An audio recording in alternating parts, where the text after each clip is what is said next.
All right. Hey, guys. We are offering volunteer training in case you missed it over video.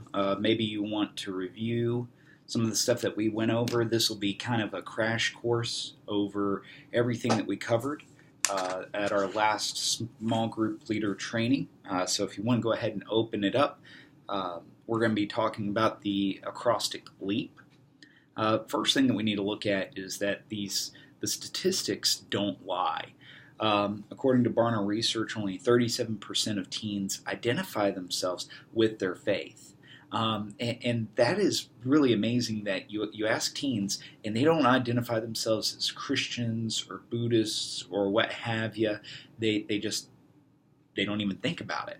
And in 2010, 6 out of 10 teens participated in some kind of religious activity, which makes them some of the most spiritually active demographics in the nation. And so, you think about it, okay, so 3 out of every 5 teenagers are involved in some type of spiritual activity throughout the week, but yet they don't identify themselves with their faith. Okay? So when we look at this, okay, all spiritual activities such as Bible reading, prayer, evangelism, those things are declining. So even though students are engaged at some point in the church throughout the week, maybe they go to FCA, maybe they participate in small groups, maybe they're at church, when they walk out of the church, they're not doing anything with what they're learning. So whether it's Bible reading, prayer, evangelism, fasting, they're not doing any of that. 73% of teens read their Bibles once a month or less. So nearly a quarter of teenagers don't read their Bibles. Okay, 20% of teens believe that the Bible is the inspired Word of God. So that's a startling statistic. And 56% of teens say that not recycling is wrong. 37% say that viewing porn is wrong. So, more people are more apt to say that not recycling is bad than to say viewing porn is bad. And so that kind of tells you a little bit about where they're at in the culture. That we are in a post-truth society. Webster's Dictionary, they released their word of the year for 2016, and it was post-truth. Okay, that's the culture that we're in today.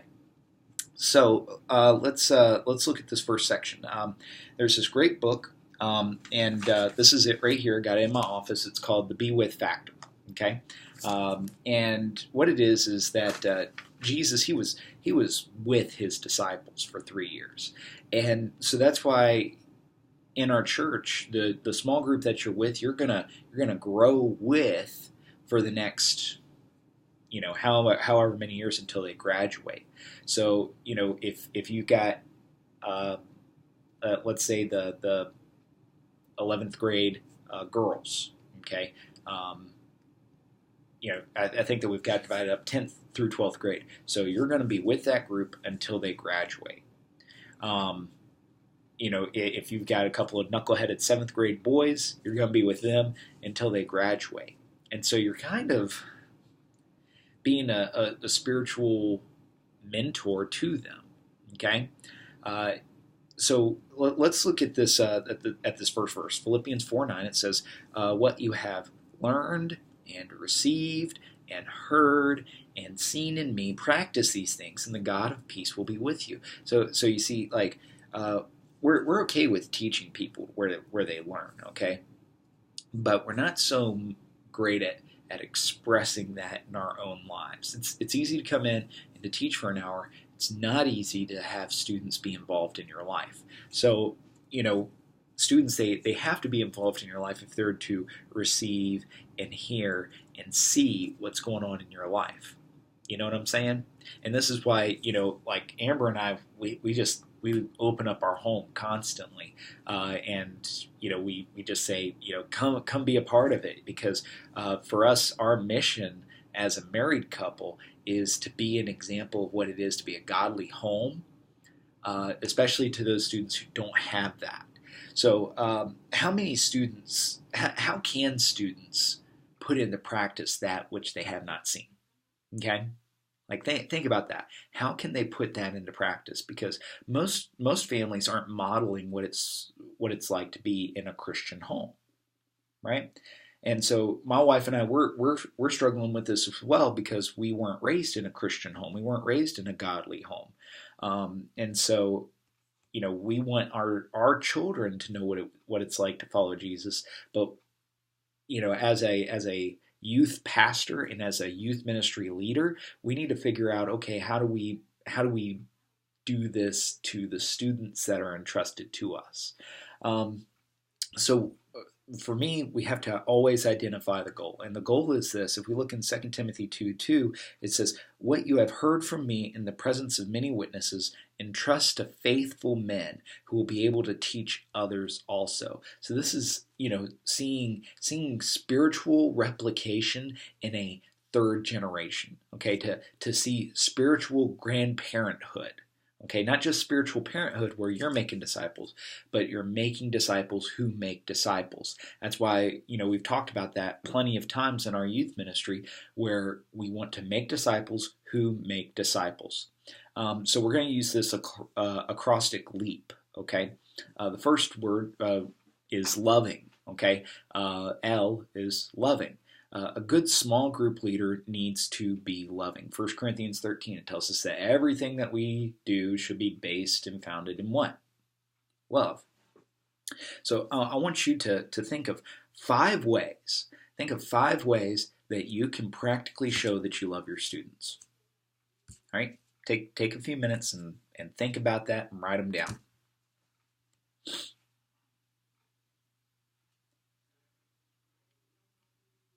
You can pause it.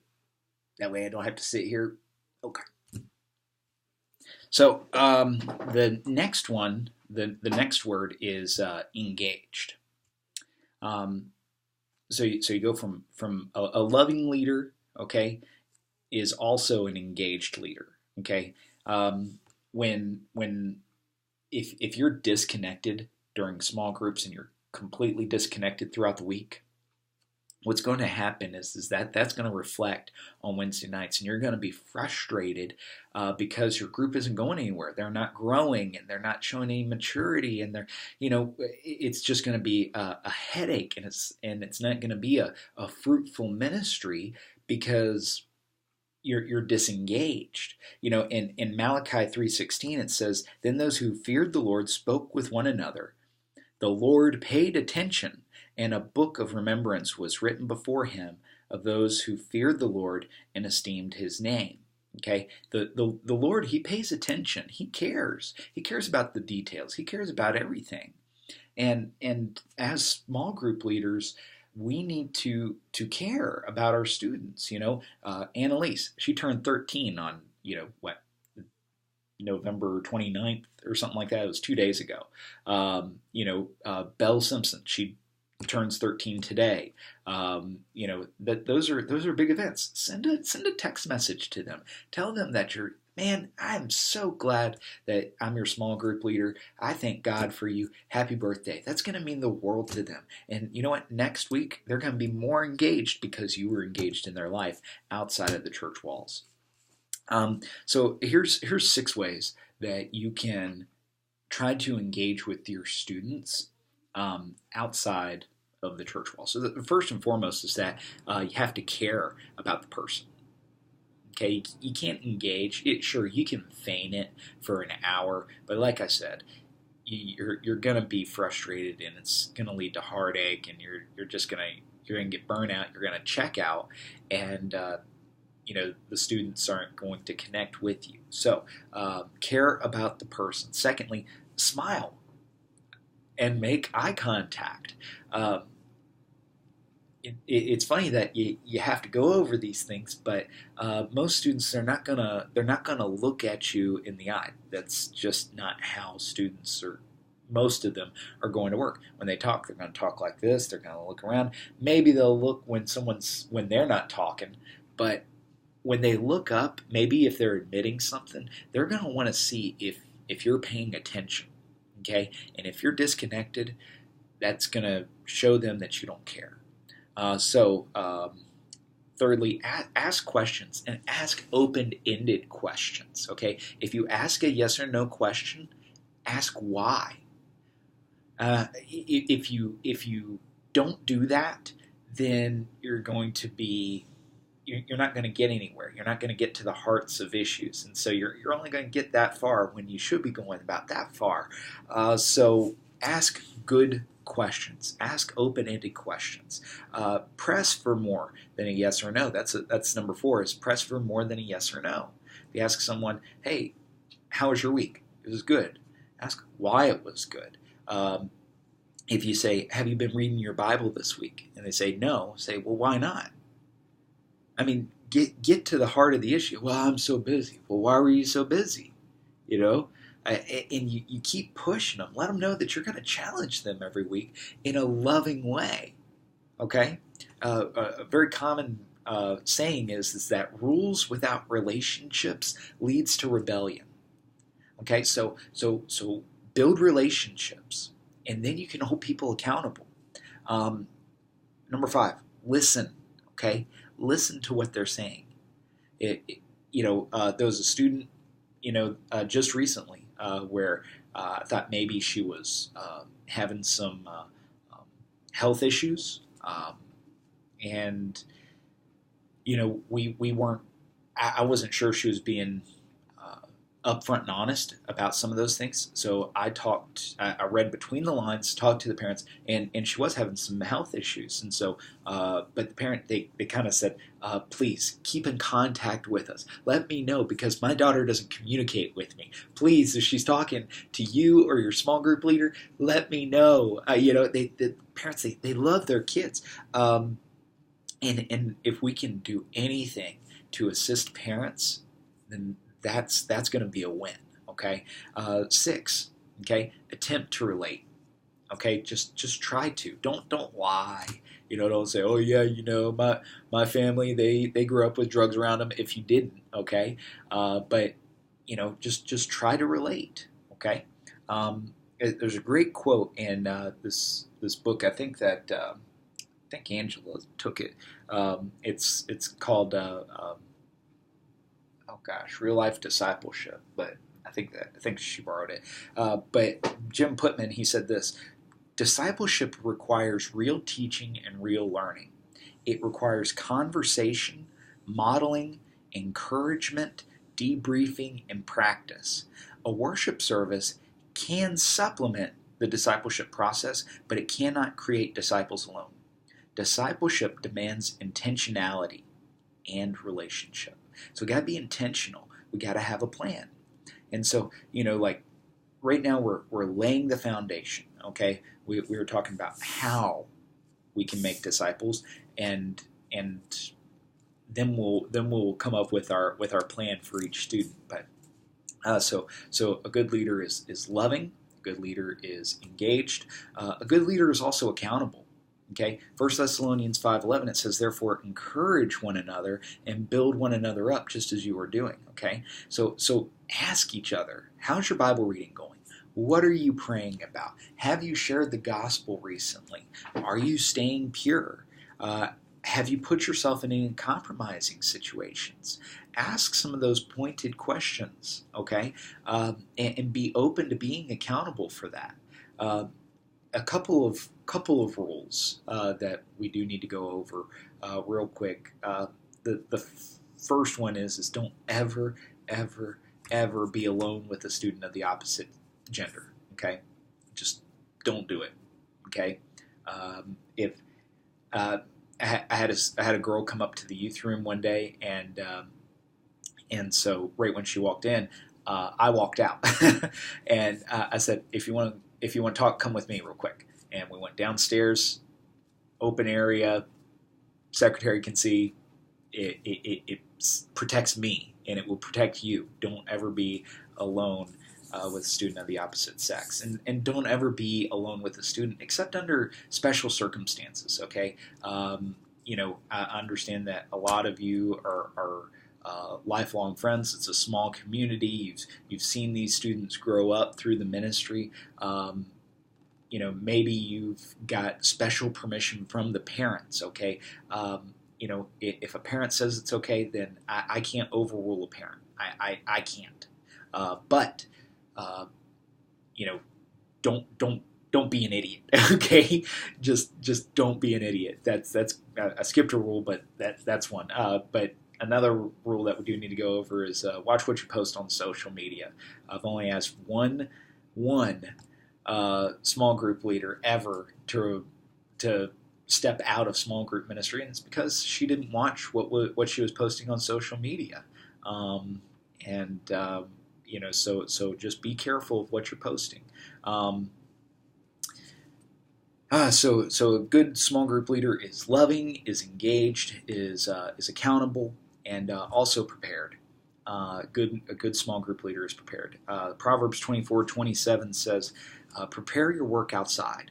Get everything ready for yourself in the field, and after that, build your house." Don't just show up.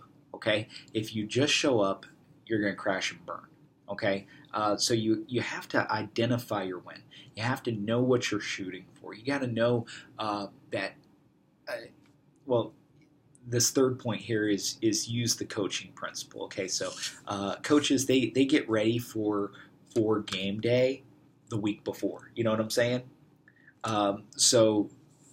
For us, our game day is Wednesday night. Okay, that's our game day. And if you show up without doing any of the practicing, any of the reviewing, if you don't even read the passages, if you don't even read the questions, then when you show up on Wednesday night, be prepared to fail because you haven't prepared. Could you imagine trying to build a house without getting the foundation ready first? Grading the soil, making sure that everything was proper and right? That would be a nightmare, and it wouldn't work. It would fail. And so, a good small group leader is loving, is engaged, is accountable, and is prepared. So here's some ways that you can make your small groups better. One, don't do all the talking. Okay, it's okay to ask a question and for there to be silence. 10 seconds of silence it feels like a long time, especially if you're a 8th grade girl. But don't be afraid of that. Let a question hang out there. Maybe they're stewing over it. Maybe they're thinking about it. If you have to, ask it again or ask it in a different way. Don't be a limp leader. Okay, that's the second. The second rule is don't be a limp leader. Thirdly, regularly adjust your approach. Okay, this means to use different strategies, to use different. This book that I gave you guys, Teach by Dr. Alan Jackson, is a great resource. Okay, it's got plenty of suggestions and gives you all sorts of different ways that you can communicate information. Take a moment and maybe if it's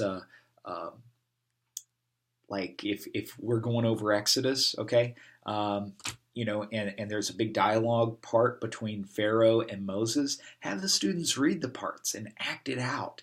Do something like that just so that way it connects with them. Fourthly, lay down ground rules for your small group, okay? Make sure that they're clear. Make sure that everybody knows them. If there's someone new to the group, be sure to go over them every week. One of the best things that you can do is just get a notebook, okay? Just get regular notebook and write down. Make sure that you bring that with you every Wednesday and write it down. Write down the different things that are going on in your students' lives and keep that with you throughout the week and bring it with you on Wednesday nights. And fifth is connect outside of small groups. Okay, go watch Doctor Strange with your students. Okay, if you need to borrow my card, let me know. Okay, if you want to take the church van, let's get you let's get your driver's license in our system, and we'll go. Okay. But connect outside of small groups. Go meet up at Sonic for half price slushies. um, Go to their basketball game or their football game. Okay. Those are important things to do. um, on the next page, you'll see that there are a lot of passages for you to study. Okay, um, and what's interesting is that the Old Testament references the word disciple one time in Isaiah 8:16. One time in the entire Old Testament. Uh, but in the New Testament, it references disciple 221 times. God, He didn't create us to be self sufficient. Okay, He didn't create us to move through life alone. Okay, the very first institution that He created was marriage, was a uniting of two people. Okay, He created the church, which was a uniting of all Christians. Okay, in our common union together. All right, in our service to the Lord. We need each other. Okay, so be sure to read over those, study those. If you can, memorize them. Okay, but let's define discipleship. Okay, let's define it. Discipling others is the process by which a Christian with a life worth modeling commits him or herself for an extended period of time to a spiritual child who has accepted Christ, with the purpose to aid and guide their growth to maturity and equip them to live a life worth modeling so that they reproduce themselves in a third spiritual generation. That is the definition of discipleship. So, what can we observe from those definitions? Okay, why don't you take these 1 through 9, and I want you to write down one or two observations for each one of these. Okay, why don't you go ahead and pause the video, and we'll get back. Okay, so ask yourself, what is the goal of discipleship? Okay, if you turn over to the next page, you will notice that there's this mountain.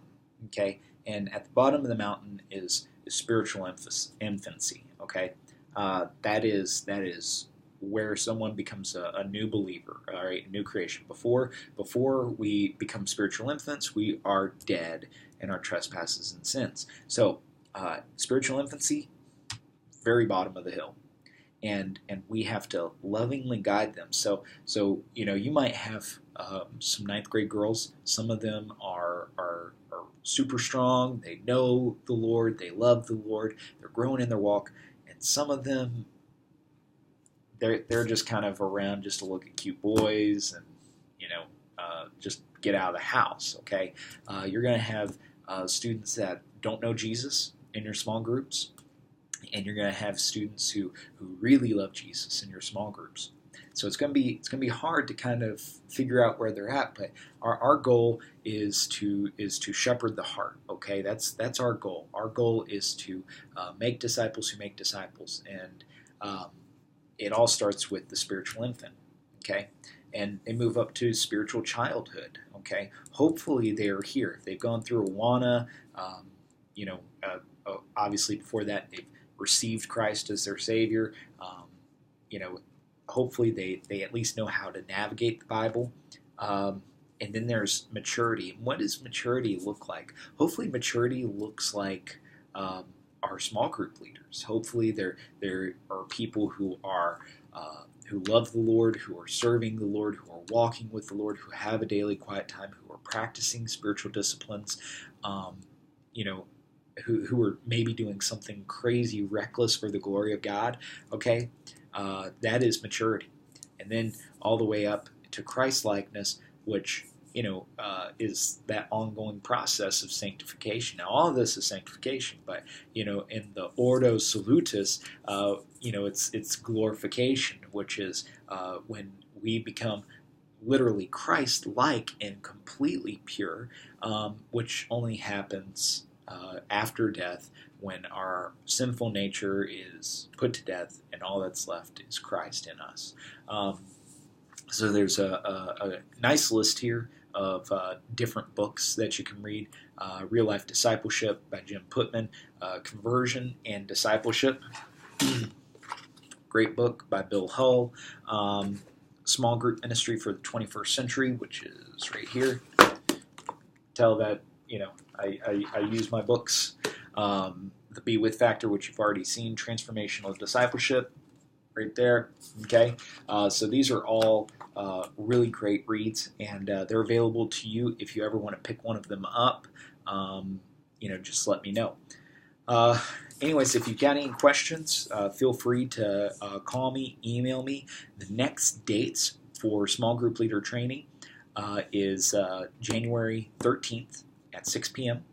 It's another Friday night. We'll still do a meal. And the time after that, if it snows or anything like that, will be February 10th at 6 p.m. as well. So, hey, I love you guys. Thank y'all so much for investing in our students. If maybe you're watching this and you want a copy of this, let me know, and I'll send you the file. And anyways, thanks for your time.